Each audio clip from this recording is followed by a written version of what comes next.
ఈ సేవలు మాత్రమే కాదు, లోకపరంగా కూడా నేను తక్కువ, చాలా చిన్న ఏజ్లో నేను డెవలప్ అయినాను అన్నట్లు. నేను దేవునికి ఎప్పుడైతే సమర్పించుకున్నా, నేను చదువుకున్నాను బిఎస్ఎంఎల్టీలో. ఆ తర్వాతకి వెళ్ళి నేను మెడికల్ ల్యాబ్ టెక్నీషియన్ చేశాను. అక్కడ నేను ఒక 1 year హైదరాబాద్లో జాబ్ చేసి ఇంటికి వెళ్ళిన తర్వాత మా దగ్గర ఒక మండల్ మహమ్మద్ నగర్లో ల్యాబ్ పెట్టమంటే ప్రభు ల్యాబ్ పెట్టాను. అక్కడ ఒక 5 months లో అందరు గుర్తించారండి, కేవలం దేవుని బట్టి మాత్రమే నువ్వు ఆశీర్వదించబడ్డావయ్యా అన్నారు. కేవలం దేవుని బట్టి మాత్రమే. ఆ బిజినెస్ తీసుకోకముందు మొత్తం లాస్లో ఉంది. మనం ఎప్పుడైతే తీసుకున్నామో అందరు నమ్మినారు అందరూ. కానీ దేవుడు ఒకరోజు 4 గంటల రాత్రి నేను బైబిల్ చదివేటప్పుడు లాభాన్ని ఎట్లయితే వదిలిపెట్టిండో నువ్వు అట్లా వదిలిపెట్టేసే నీ లాభాన్ని అన్నాడు. దేవా నాకున్న ఆధారం ఇది, ఇది వదిలిపెడితే ఎట్లా ప్రభు అంటే వదిలిపెట్టమంటే వదిలిపెట్టేసింది 2023 ఏప్రిల్లో. ఆ తర్వాత నుంచి సంపూర్ణ సేవకు, ఇంకా అప్పటి నుంచి ఇంకా దేవుళ్ళు ఒక రూపాయి ఇప్పటి వరకు నేను వేసుకునేది కానీ చేసేది కానీ ఏది నా రూపాయి ఒక్కడి పెట్టట్లేదండి. ప్రభు ఇచ్చింది. హల్లెలూయా, ప్రభు ఇచ్చింది. అలాగే ఇక్కడ ఖమ్మం సాక్ష్యం ఏంటంటే మే 29వ తారీఖు రోజు ప్రభు నాకు ఉదయం మాట్లాడిండు. కొంతకాలం నేను అయ్యగారు వాళ్ళ దగ్గరికి వెళ్ళి నేను మందిరంలో ఒంటరిగా ప్రార్థనలో గడుపుతా ఉంటుంటే అప్పుడు నాకు 29వ తారీఖు రోజు ప్రభు మాట్లాడి ఏమన్నాడంటే గో టు ఖమ్మం అన్నాడు. గో టు ఖమ్మంకి వెళ్ళాలని అన్నాడు. వెళ్ళని అనగానే నేను చూసుకున్నా, నా వాగ్దానాలను చూసుకున్నా, దేవుడు చెప్పిన ఇవన్నీ కరెక్ట్ అన్ని చూసుకున్నా, ప్రార్థన చేసిన ప్రభు మరి నేను అక్కడికి వెళ్తున్నా, ఒకవేళ నీకు అవమానం తీసుకొచ్చేది ఉంటే నన్ను వెళ్ళనియద్దు ప్రభు, ఇక్కడనే ఉంటా, మా సేవకుల దగ్గరనే ఉంటా అనుకున్నా. దేవుడు నన్ను వెళ్ళమన్నప్పుడు నేను చాలా ఏడ్చిన. మా సేవకుడికి నేను ఈ సమయంలో నేను చాలా ఇంపార్టెంట్ ప్రభు, నన్ను తీసుకెళ్తే ఎలా ప్రభు అంటే లేదు నేను చూసుకుంటా అంటే సరే అని మా సేవకులతో మాట్లాడా. మరి మా సేవకులు అన్నారు, నాయన మరి అంత దూరం మనకి ఎవరు తెలియదు, నీకు ఎవరైనా తెలుసా అంటే నాకు ఎవరు తెలియదు అయ్యగారు అని చెప్పాను. మరి ఎలా నాన్న నువ్వు ఇట్లా ఎందుకు ఇబ్బంది అని చెప్పి బాధపడ్డారు. అయ్యగారు ప్రార్థన చేయండి, ఖచ్చితంగా నేను వెళ్ళాలంటే తాను కొంత డబ్బులు ఇచ్చాడు. సో దాన్ని బట్టి ఏ డబ్బులు లేదు, ఆయన ఇచ్చింది పాకెట్ మనీ, దాన్ని తీసుకొని వచ్చినాను. ఏ రోజు వచ్చినాను 29th రోజు 8:30కి బయలుదేరానండి. నేను మా ఊరు నుంచి దగ్గర 347 కిలోమీటర్లు ఉంటుంది ఇక్కడ నుంచి. 12 గంటలు పట్టింది నాకు రావడానికి. 8:30కి బయలుదేరానంటే ఇక్కడికి వచ్చే వరకు అంటే 8:30 అయింది. 8:30 అయిన తర్వాతకి వెళ్ళి నాకు ఎవరు తెలియదు, బిలీవ్ మీ, నన్ను నమ్మండి, నాకు ఎవరు తెలియదు, ఇక్కడ ఎవరు తెలియదు. నేను ఒంటరిగా వచ్చేసిన. 8:30 అయిపోయింది. ఆకలి అవుతుంది, డబ్బులు ఉన్నాయి కానీ ఆకలి అవుతుంది. ఏం చేయాలా ప్రభు అంటే దేవుడు ఒక స్వీట్ బన్ లాంటివి తీసుకోమన్నాడు. ఒక స్వీట్ బన్ తీసుకున్నాను, తిన్నాను. ఓ వాటర్ బాటిల్ తీసుకున్నాను, తాగాను. ప్రభు అన్నాడు, ప్రభు నాకు ఏం చేయాలా ప్రభు, నాకైతే ఏం తెలియదు, ఈ ఖమ్మంలో ఎవరు తెలియదు, ఈ బస్ స్టాండ్లో పడుకోవాల్సి వస్తుందేమో, ఎన్ని దోమలు కలుస్తాయి, ఏంటో పరిస్థితి అని దిగులు పడుతున్నాను. కానీ ప్రభు మొబైల్ ఓపెన్ చేసి ఓయో బుక్ చేసుకోమన్నాడు. ఓయో బుక్ చేసుకున్నా. సూర్య తేజ అని ఇక్కడ బాలాజీ నగర్ దగ్గర, అక్కడ ఒకటి పోలీస్ స్టేషన్ దగ్గర ఒకటి ఉంటుంది. బుక్ చేసుకున్న వెళ్ళినా అది 1300 రెంట్. అది ఒక రోజు ఒక నైట్కి. అంతే ఉన్నాయి నా దగ్గర డబ్బులు. ఇచ్చేసిన, అయిపోయింది. ఇచ్చేసిన తర్వాతకి వెళ్ళి అక్కడ నా దగ్గర డబ్బులు అయిపోయినాయి. అక్కడ ఉన్న ఆయన వచ్చి సార్ అనుకుంటా వచ్చి ఆయన టిప్స్ అడుగుతున్నాడు.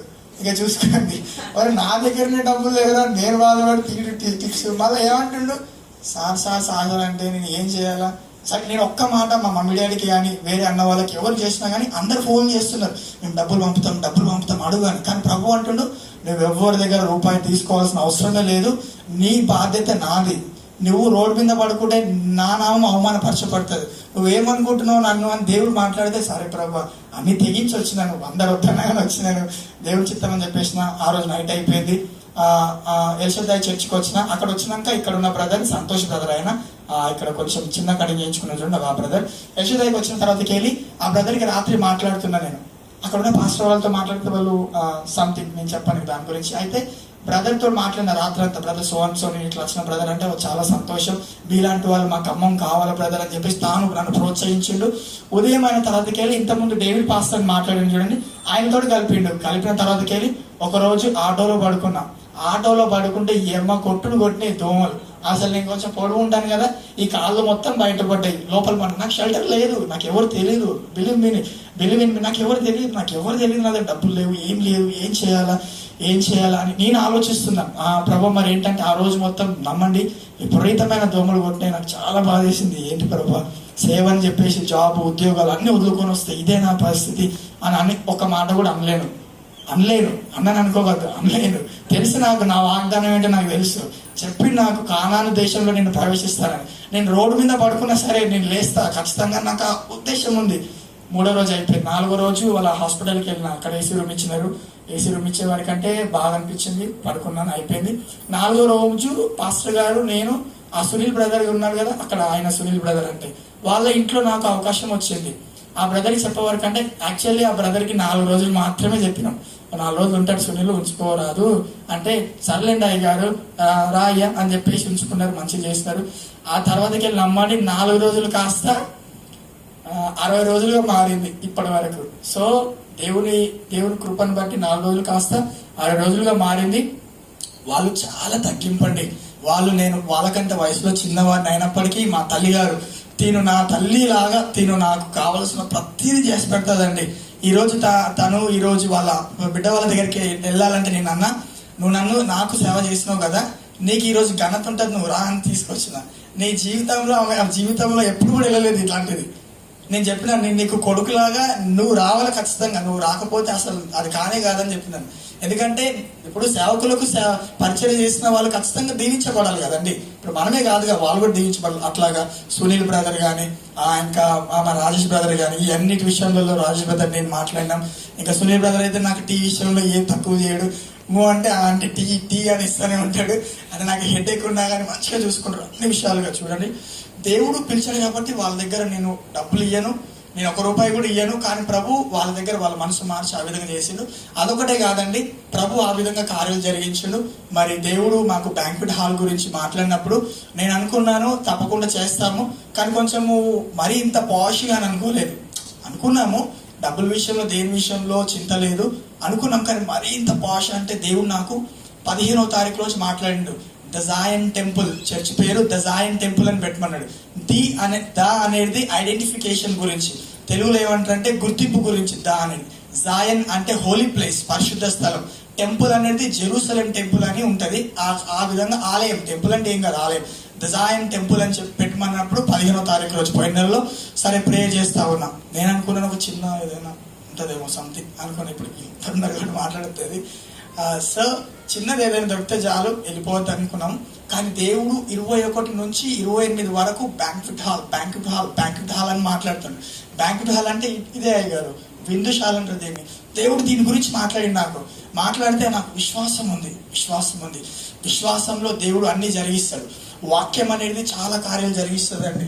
ఈ వాక్యాన్ని నమ్ముకున్నా, ఈ వాక్యాన్ని పట్టుకున్నా, ఎవరిని డబ్బులు అడగల, ఎవరిని అడిగితే ఎవరైనా డబ్బులు ఇస్తారు. చాలా మంది బ్యాక్గ్రౌండ్ ఉంది మనకు, బయట ఏ ల్యాబ్లో అడిగినా కానీ ఇస్తారు. ఎందుకంటే అంతకుముందు మేము పెట్టినప్పుడు, నేను పని చేసినప్పుడు ఎలా చేసిన అంటే ఇక నీలాంటోడు ఉండడు. నేను పని నుంచి బయటకు వచ్చినప్పుడు ఏడ్చినారు వాళ్ళు, నీలాంటోడు మాకు దొరకడని. ఇంతకుముందు కూడా ఇది చర్చి పెట్టడానికి ముందు నాకు ఒక ఆఫర్ వచ్చింది, మళ్ళీ ల్యాబ్ పెట్టుతావా, డబ్బులు చాలా ఇస్తాం అన్నారు. కానీ నేను దేవునికి సమర్పించుకున్నా. నాకు డబ్బులు వద్దు, నాకు దేవుడు కావాలా, దేవుని సేవ కావాలని అని చెప్పేసి నేను కోరుకున్నా.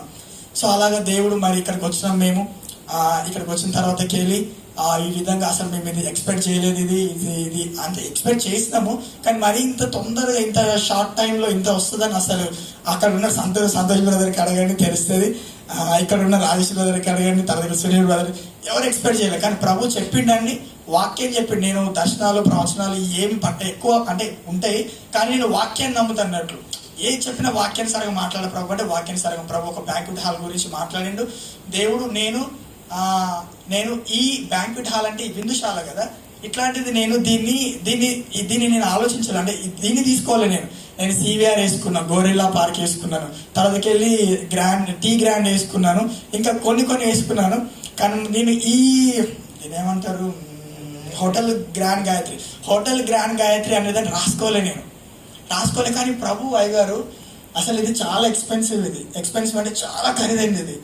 అసలు ఇది మీకు రేట్ అందుకని చెప్పలేదు, షాక్ అవుతారు. మా అయ్యగారు నన్ను తిడతాడు ఫస్ట్, అసలు నువ్వు అది ఏడికెళ్ళి ఇస్తా అనుకుంటున్నావా ఏంటి అని. నేనంటే ఎందుకు దేవుడు ఇస్తాడు కదా, ఆయన ఉన్నాక మనకెందుకు అని నా విశ్వాసం, అందుకని చెప్పలేదు. కానీ చాలా ఇది నా మైండ్కు మించింది, ఇది నా మైండ్కు నా ఆలోచనలు మించింది. దేవుడు అన్నాడు, నువ్వు నిలబడు, నేనెవరినో చూపిస్తా, నా బలం ఏందో చూపిస్తా, అసలు నేనెవరినో చూపిస్తా, నువ్వు కాదయ్యా నేను తీసుకొచ్చిన అంటే సరే ప్రభు నిలబడ్డాం. దేవుడు మరి ఇక్కడ మాట్లాడుకున్నాము. ఇంకొక సాక్ష్యం ఏంటంటే యాక్చువల్లీ ఇక్కడ నుంచి నేను దావిద్ పాస్టర్ గారితో పాటు నేను సేవకి వెళ్ళినప్పుడు ఇక్కడ నుంచి వెళ్ళేటప్పుడల్లా నా మనసు దీని మీదనే ఉంటుండే. కానీ అది ఎందుకో దేవుడు మాట్లాడితే మాత్రం దీన్ని నేను పక్కన పెట్టేసిన, ఎందుకో దీన్ని పట్టించుకోలేదు. కానీ నా మనసు ఎప్పుడు దీని మీదనే ఉంటుండే. ఏదో ఒక రోజు ఖచ్చితంగా I will be go there, I will be take. ఎందుకంటే నాకు ఇష్టం ఇలాంటి దేవుడి కోసం ఏదైనా చేయాలా, గొప్పగా ఎదగాల, మంచిగా ఉండాలనేది మా సేవకులు నేర్పించారు, హైదరాబాద్ ఉన్న సేవకులు నేర్పించారు. సో ఆ విధంగా రాజేష్ బ్రదర్ కూడా ఒకసారి చెప్పాను, ఏదైనా ఒకసారి వెళ్ళాలి మనం అందులో, కానీ నాకు వెళ్ళాలనిపిస్తుందని. వాళ్ళ అల్లుడు ఉంటాడు అస్లాం అని, ఆ అబ్బాయి చెప్పాను. తర్వాతకి వెళ్ళి నేను చూస్తూ ఉంటుంటే, కానీ దేవుడు చూడండి ఎంత గొప్ప దేవుడు అండి, ఎంత గొప్ప దేవుడు అసలు. ఆయన అంతే ఎంత గొప్ప దేవుడు అండి. అసలు ఊహకు అందరి కార్యములు. కేవలం ఇది మాత్రమే కాదండి, నాకు ప్రవచనం కూడా ఉంది. ప్రభు నాకు ఇచ్చిన ప్రవచనం, నేను ప్రవచనం చెప్పడం కాదు, ప్రభు నాకు ఇచ్చిన ప్రవచనం, ప్రభు నాకు ఇచ్చిన వాగ్దానాలు. ప్రభు నన్ను ఈ పట్టణంలో ఒక రాజుకున్నటువంటి స్థానంలో పెడతానని చెప్పాడు ప్రభు. అదేవిధంగా ఇంకా ప్రభు నా సేవని బలపరుస్తానని మొన్న మేము మేరీ రత్నం అమ్మగారి దగ్గరికి వెళ్ళినప్పుడు ఆమె కూడా చెప్పింది, అనేక చేపల్ని నువ్వు పట్టి ఇట్లా ఆరేస్తున్నావు నాన్న, ఇటు తల్లి అటు కొడుకు. నేను కొడుకునంట, అమ్మగారు తల్లి గారు, మా తల్లి గారు, అమ్మగారు అందరికీ తల్లి గారు, మీకే కాదు మాకే తల్లి గారే. అమ్మగారు అంటుండ్రు ఇటు తల్లి ఇటు కొడుకు, మనం ఇద్దరం పట్టాలా, మొత్తానికి ఖమ్మాన్ని మొత్తం దేవుడి సన్నిధిలో నిలబడాలా. ఎందుకంటే అసలు ఎందుకు ఇట్లా చేయాలంటే, చాలా మంది అడిక్ట్ అవుతున్నారు, డ్రగ్ అడిక్ట్స్ ఉన్నారు, చాలా మంది మద్యపానం తాగుతా ఉన్నారు, చాలా మంది వ్యభిచారులు ఉన్నారు, చాలా మంది జాగ్రత్తగా ఉన్నారు, చాలా మంది ఇష్టానుసారంగా బ్రతుకుతున్నా ఉన్నారు. అట్లాంటి వ్యక్తులు మారడం కోసం ప్రభు తీసుకొచ్చాడు. ఎవరి దగ్గర ఏదో తీసుకోవాలని, ఎవరు ఏదో ఇస్తారని, అసలు మీ దగ్గర ఎవరి దగ్గర నేను ₹1 కూడా తీసుకోవాలి ఇవన్నీ పెట్టడానికి. ఇది చాలా ఖర్చు అయింది. కానీ ఎవరి దగ్గర ₹1 కూడా ఎందుకు తీసుకోవాలంటే, నేను నిలబడ్డాను, నేను నా ఉన్న డబ్బు దేవుని సేవలో పెట్టాలి, అనేక మందిని రక్షించాలి, అనేక మంది జీవితాలు వెలిగించాలి. చూడండి, ఒక వ్యక్తి తాగుతూ తన ఇష్టానుసారంగా బ్రతుకుతుంటే తన తల్లిదండ్రులకి ఎంత అవమానం. అదే ఆ వ్యక్తి దేవుని నమ్ముకుంటే తనకు, తన సమాజానికి, తన కుటుంబానికి ఎంతో ఆశీర్వాదం. హల్లెలూయా. సో అలాగా సమాజ దృక్పథంతో ఇది పెట్టడం జరిగింది. దేవుని యొక్క సహకారంతో, దేవుని యొక్క నడిపింపుతో, దేవుడు మన పక్షం ఉంటే ఏమైనా చేస్తాడండి, దేవుడు జరిగిస్తాడు. మరి దీని పేరు ద జాయింట్ టెంపుల్. అలాగే ఈ రోజు ఓపెనింగ్ సెరమనీ. సో పోయిన వారం ప్రభు మాట్లాడాడు, నేను ఒక మందిరంలో ఉండాలని ఆశపడుతున్నా, నాకు ఒక మందిరం సిద్ధపరచు అని అన్నప్పుడు మేము ఇన్వైట్ చేయడానికి వెళ్ళాం మేరీ రత్నం గారిని. అప్పుడు అమ్మగారికి చెప్పాము, అమ్మగారు దేవుడు ఇట్లా చెప్తున్నాడు నాకు ఒక బ్యాంక్వెట్ హాల్లో ప్రభు అంటే, సరే నాన్న ప్రార్థన చేద్దాం, దేవుడు కార్యం జరిగిస్తాడని చెప్పారు. సో ఇంతవరకు మేము ఊహించలేదు, రాజేష్ బ్రదర్ ఊహించలేదు, నేను ఊహించలేదు, కానీ దేవుడు కార్యం జరిగించాడు. మేము నమ్ముతున్నాం, ప్రజలు వస్తారో రాదో అది మాకు అనవసరం. కానీ దేవుడు చెప్పింది మనం చేస్తే ఒకనొక రోజు దేవుడు కార్యం జరిగిస్తాడు. మనకు ఒక దృష్టి ఉంది. హల్లెలూయా. నేను ఇంకా ఏం చెప్పాలనుకుంటున్నానంటే, సో యవనస్తులమైన మనకు ఒక గురి ఉండాలి. మనకు ఒక గురి లేని జీవితం గుడ్డి జీవితం అంటారు. గురి ఉండాల. నేను చాలా సార్లు వింటుంటాను, చూస్తుంటాం, నేర్చుకుంటా ఉంటాం. ఒక గురి, ఒక ఆశయం మనకు ఉండాలి. అసలు ఈ లోకంలో మనం ఎందుకు పుట్టినాం? ఫస్ట్ ఆఫ్ ఆల్ మనం ఎందుకు పుట్టినాం? What is the purpose behind our life? Why we have born? మనం ఎందుకు కలిగి ఉన్నాం? మనం ఈ బర్త్ రేట్ని ఎందుకు కలిగి ఉన్నాం? అసలు మనం పుట్టడానికి కారణం ఏంటి? రెండవది, పుట్టిన మన పర్పస్ ఏంటి? మన ఉద్దేశం ఏంటి? దేవుడి కోసం బ్రతకాలి. అది తెలుసుకున్నప్పుడు దేవుడి కార్యాలు జరుగుతాయండి. దేవుడు ఎప్పుడైనా చూడండి 30 లక్షల మందిని ఒక్క వ్యక్తి నడిపించాడు. ఎవరైనా? మోషే గారు 30 లక్షల మందిని ఒక్క వ్యక్తి నడిపించినప్పుడు చూడండి, మనిషి వలన ఏది కాదండి. సముద్రాన్ని ఇప్పటికీ ఆధారంలో, ఎర్ర సముద్రాన్ని కర్ర పెడితే 2 పాయలుగా అయినాయట. ఒక సైంటిస్ట్ అంటాడు, ఎక్కడైతే వాళ్ళు నడుచుకుంటూ వెళ్ళారో ఆ ప్లేస్ మాత్రమే తక్కువ లోతులు ఉంటుందట, తక్కువ స్థానంలో. అలాగా చూడండి, సముద్రాన్ని పాయలు చేసి దాన్ని పొడి నేలగా చేసిన దేవుడు, బండ నుండి నీటినిచ్చిన దేవుడు, మారా నీటిని మధురంగా మార్చిన దేవుడు. ఇట్లా అద్భుతాలు, ఆశ్చర్య కార్యాలు ప్రభువు విశ్వాసాన్ని బట్టి జరిగిస్తాడు. హల్లెలూయా. అలాగే ఇంకొక సాక్ష్యం ఏంటంటే, ఈ రోజు ఇక్కడ ఇంతకుముందు మేము పెట్టే ముందు మాకు మా బాబాయ్ ఫోన్ చేసింది, మరి రావాలన్నా అంటే ఒక 5 నిమిషాలు ఆగండి, నేను ఫోన్ చేస్తానులే కానీ అని చెప్పేసి బయటకు వచ్చేసాను. వచ్చిన తర్వాతకెళ్ళి నేను ఇక్కడ వచ్చేటప్పుడు నాకు రియల్గా వాస్తవానికి నేను రాత్రులు పడుకోను. ఈ రోజు కూడా నిన్నటి నుంచి ఈ రోజు వరకు అసలు పడుకోలేదు, ఒక్క నిమిషం కూడా పడుకోలేదు. అదేంటో కానీ మరి మా సేవకులకు ఉన్నటువంటి భాగ్యం, మాకు కూడా పడుకోకుండా పనిచేయడం అలవాటు అయింది. సో అయితే పడుకోకుంటుంటే, అసలు పడుకోకుండా నాకు తలనొప్పి అనేది ఉండదు. కానీ ఈరోజు ఏంటో నేను అంతా రెడీ అయ్యి వచ్చే టైంలో రాజేష్ బ్రదర్ తెలుసు, నన్ను ఏదో ఆపుతుంది, నన్ను ఏదో వెనుక గుంజేస్తుంది, నా తలంతా పట్టేసుకుంటుంది. అసలు నాతో అవ్వదు, నేను చేయలేను, అయిపోయింది, నా పని అయిపోయింది అన్నట్లు అయిపోతుంది. అంటే సాతాను గాడు మందిరాన్ని స్టార్ట్ చేస్తే అనేక మంది రక్షించబడతారు కదా, అనేక మంది జీవితాలు మారుతాయని చెప్పి సాతాను గాడు ఆపుతా ఉన్నాడు. బైక్ తీసుకొని వచ్చేటప్పుడు కూడా ఒక కారు వచ్చేసింది గుద్దడానికి, కానీ ప్రభు కాపాడిండు. తలదికలు వచ్చేసినాక ప్రేయర్ చేసుకుంటూ వచ్చిన ఒక్కసారి ఎంటర్ అయినానంటే కథ ప్రభు మైకి చేసిన చేతిలో. సో కాబట్టి చాలా సహవాసం అండి దేవుని సేవ అంటే, అంత ఆషామాషి కూడా కాదు. చాలా తర్ఫీదులు కూడా పొందుకున్నాం మేము. 2 బైబిల్ కాలేజీలు చేసాము. తలదికెళ్ళి ఎప్పుడు వాక్యం చదువుతూ ప్రార్థన చేస్తూ దేవునిలో ఉన్నాం. మరి ఏదేమైనప్పటికీ ప్రతిరోజు ప్రార్థన, వాక్యం, దేవుడు. సో నేను ఆశించేది ఏంటంటే వేరే సంఘాలలోకి వెళ్ళేవారు వేరే సంఘాలలోకి వెళ్ళాలి, కొత్తగా వచ్చిన వాళ్ళు మాత్రమే రావాలి. దయచేసి వేరే సంఘాలకు వెళ్ళే వాళ్ళు పాష్గా ఉంది, మంచిగా ఉన్నాయి, అన్ని బాగున్నాయి అని దయచేసి రావద్దు. ఎందుకంటే మనం వచ్చింది వేరే వాళ్ళని లాక్కోవడానికి కాదు. నేను వచ్చినాను, దేవుడు నాకు ఇస్తాడు. ఎందుకంటే 14 లక్షల మంది ఉన్నది ఖమ్మంలో. తిప్పి కొడితే 1 లక్షల మంది కూడా లేకుండా వచ్చు క్రిస్టియన్స్ కదా. ఉంటుండొచ్చు 1 లక్ష మంది, మేబీ 1 లక్ష మంది ఉంటుండొచ్చా? చెప్పండి బ్రదర్, మీరు ఖమ్మం వాస్తవులే కదా, నాకు తెలియదు అందుకని అంటున్నాను. 1 లక్ష మంది ఉంటారు. ఇంకా 13 లక్షల మందిని మనం సంపాదించాలి. ఇంకా 13 లక్షల మందిని మనం సంపాదించాలి. నా గోల్ అదే. చేయాలా ప్రభు, ఏదైనా చేయాలా, ఏదైనా చేయాలి. నేను నిలబడతాను ప్రభు కోసం, ఎంతైనా నిలబడతాను. నా రక్తము, నా చెమట ప్రభు కోసం పెట్టి నేను నిలబడతాను. మాటలు మాత్రమే కాదండి, నేను పనులు కూడా చేస్తాను. దేవుడు నాకు చెప్తే గుడ్డిగా వచ్చేసినాను చూడండి, దానిని బట్టి దేవుడు నాకు ఇది ఇచ్చింది ఈరోజు. హల్లెలూయా, హల్లెలూయా.